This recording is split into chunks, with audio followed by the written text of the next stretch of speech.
And because I know, obviously, man, I was privy to Kilindi, by way of the videos that he pioneered back in the days of the martial arts, where it was all the demonstrational videos and stuff. And, and then for me, it was profound that, many years later, I found him talking about the psychedelics. And then I'm in the psychedelic community, and I'm realizing not many people know of him for his martial arts, although he mentions it, in his intros. Even recently, people are like, yeah, I didn't know, and getting, wanting to know more about, his martial arts background. So, the fact that you was a student, how long was you practicing the martial arts with him for? 20 plus years. We still train, of course, without him, but under him, about 20 years. And he was actually inducted into the Global Martial Arts Hall of Fame, with Bruce and all of those other guys, Jim Kelly and all of those other greats. So he's, and that's something I was able to learn just traveling with him to different conferences and things, seeing these people just stop and pause, man, and just like, good friend with Wesley, as you know, who's an accomplished martial artist, who respects him, who respected him and still respects him immensely. So yeah, just seeing these things, and coming from a line of fathers, his brother Jahi's a profound fighter as well, who premiered in, I think, 2 or 3 of the blood sport movies that appeared back in the day. Blood sport, yeah. So he came, he was brought up, his father was a great boxer, and so he learned that, and he was pretty profound, and so that's why our orientation with these plants are different, because it wasn't about first through what we say, we study warfare to learn peace, and then through the martial sciences you learn secrets of the body, of breath, of healing, of foods and things of that nature. And it's inevitable that it leads to those higher understandings. And because of that, we go in with a different understanding that it's not, you just don't go in as a tourist, but you go in as an active agent, and that you know how to move in a certain way and protect yourself from certain energies. And I think that's what makes, the traditional approach is something that's different than what we hear about in the mainstream, Sure. Because I remember on those initial mushroom DVDs that I did pick up of Kilindi's, he's making some very broad statements, man, that, at that time. And he was just like, martial arts come out of the mushrooms, yoga comes out of the mushrooms, swings and roundabouts come out of the mushrooms. He was just like, I was like, well, everything seems to be coming out of the mushrooms. But the fact that I knew he had this martial arts background, I was, very curious to how he came to that notion, that reality. Was that part and parcel of the practice, or gather, because part of your initiation was grinding down rice flour. But, what was the relationship between martial arts and the mushrooms as you experienced it on your journey with him, or just as a whole in general as he taught? Well, in terms of the school and how we enact, as you know, traditionally it's used as a training aid or a warfare aid. And so as a training aid, you would do microdosing, and that would allow you to basically slow time down, to refine your technique, refine your breathing, to refine your energy perception, because it's all about perception and awareness. And so training on microdoses allows you to refine a lot quicker. And then, as you know, on higher doses, what you're training is something different. It's your spirit. It's training, what was in Asia is known as the chi, or the ba, as we know it in out of Kemetic tradition. That unseen essence, it's the unseen essence in the lion's growl that makes the animal paralyzed, and so a lot of traditional martial arts speak on, especially traditional Asian, speak about chi and essential energy and force, but a lot of them never revealed, beyond breathing techniques and postures, what it was about and why it was important. And so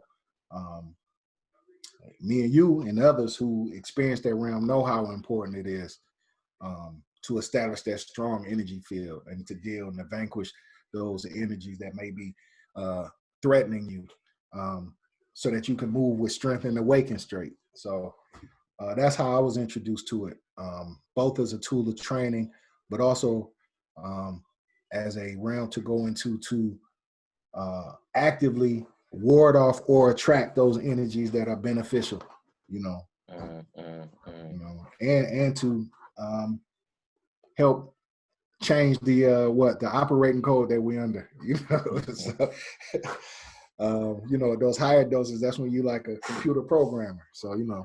Yeah. Hacking and shit, yeah. All right. So, let me ask, because, you know, there was actually something I was watching a few weeks ago. It was dealing with the relationship between psychedelics and warfare. And in this documentary, there was a clip, again, of one of the elders who've recently made the transition, Kwedu Mutwa. He was making reference to the Zulus and how they defeat the British, you know, during that period of warfare with them, and that historically and culturally, the Zulu warriors used entheogens, psychedelics, micro as well as high macro doses in their warfare. And, you know, he gave, you know, insight into how that was and what those things were and how they were put together in various rites. And then they actually done a trial with some judokas, people who practice judo, you know, some Olympic fighters, and they gave them some microdose them on the mushrooms and saw how it impacted on their fight and all the rest of it. Is really cool to watch. It's actually on YouTube. But I'm saying all that to say that, again, when I first heard of psychedelics, man, you know, as a teenager growing up, it was either or, you know, this hippie rave festival kind of thing that promotes peace and love. And you see rainbows, unicorns and rainbows and stuff like that. And there wasn't any association with warfare or combat, you know, in that genre until I heard Kilindi speaking of it. And then later on, I come to find out, you know, that's part and parcel of some of the, you know, the traditions. So what were your thoughts, feelings? How do you feel, you know, because many people do not associate psychedelics with warfare. So how does that all pan out? Well, I mean, yeah, and I think that's by historical design. I mean, as students of history, when we look at colonialism, they didn't come with the guns. They first attacked the spiritual system, you know, and they broke the spiritual system and practices of the people. And the way they did that was, one, by just outright murdering the medicine or wise men of those societies, you know. Two, by either kidnapping or coercing the youth. And then three, by, you know, shipping the functioning adults out so they couldn't transmit the culture. So, you know, we have been, our reintroduction to these plants have to come through, you know, the Western lens. And because of that, our traditional orientation to these plants have been lost, which is why, you know, that firsthand research, going to talk to traditional societies and find out how they were used, is so important. And then, you know, it's a lot that's still intact in South America, which is why, you know, they still can recreate the Mayan or the different South American systems of using these things for warfare. But in Africa, it's still a secret. And I think that's a blessing, because there's still some aspects of our culture that are you know, protected and maintained. However, for those of us that are not in that mother womb, you know, we're kind of, you know, groping in the dark. But yeah, it's a very important aspect of our traditional culture, because we are people of the spirit. And so we recognize that physical warfare is a manifestation of something that occurred on an energetic level. And so our traditional approach would be to either address it at the energetic level before it becomes a physical situation. And this is why they knew that this was the first thing they had to do, was to eliminate or neutralize those wise. And me and you know, we both agree on this. I hate to use this word shaman, but they would attack the wise plant healers or plant knowers, traditional spiritualists of every society, because they knew that that's where the basis of power was at. Yeah. And so, but at the same time, they took these same plants, these same substances and techniques, imported into their society and kept it top secret, you know, as we know.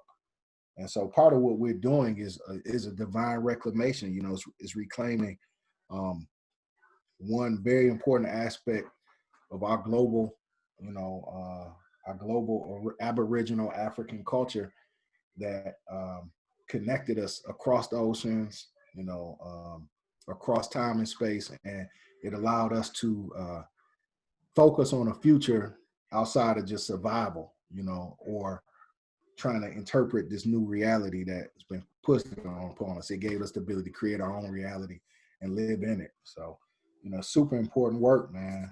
You know, we engage in, you know, all types of activism in our community to resist the onslaught of different negative impacts. But as in my opinion, there's nothing more impactful than this liberation to me, in my experience. What do you think, man? I mean, something that would shift the ground, you know, because a lot of our people still caught up with notions of backwards notions of self-hate. But I don't think there's anything more powerful to shift it, man. But what do you think? Well, I'm with you on that, man. You know, I know what my most powerful liberating experiences have been rooted in, you know, and the butterfly effects of them have ultimately been, you know, the entheogens, the psychedelics. And, you know, with that said, I'm aware of, you know, the backward, you know, misinformed notions and strategies I once held that, no longer serve me well. So, you know, I can bear witness to that, and then bear witness to maybe groups and organizations that I've sat in and been affiliated with, that they may also need to reevaluate and tweak their, you know, their strategies. And there's no better place to go than the source, than the divine, you know, call it what you want, you know, within collectively. So yeah, I'm pretty sure that's, you know, and what I'm suggesting in general is a missing link as to why things may or not have developed over the last, you know, 50, 100 years, you know, the last 400 years or so, that we've been trying to, you know, develop, whether it's developing schools, you know, communities, you know, that are effective and sustainable. You know, there's been some barriers and blockages, and I think that journey really is within, as to us, you know, when we sit round tables to build and develop that, we can communicate cohesively, and we can put egos to the side, you know, and all the rest of it. And through those experiences, we definitely get to a place where we can have those discussions, man. We drop our baggage, man. We drop our load. And I think that's been part of the blockage and the barriers that haven't allowed the developments that, you know, I've been born into here, in that are needed. And we're still here looking and waiting in some cases, but it's on us.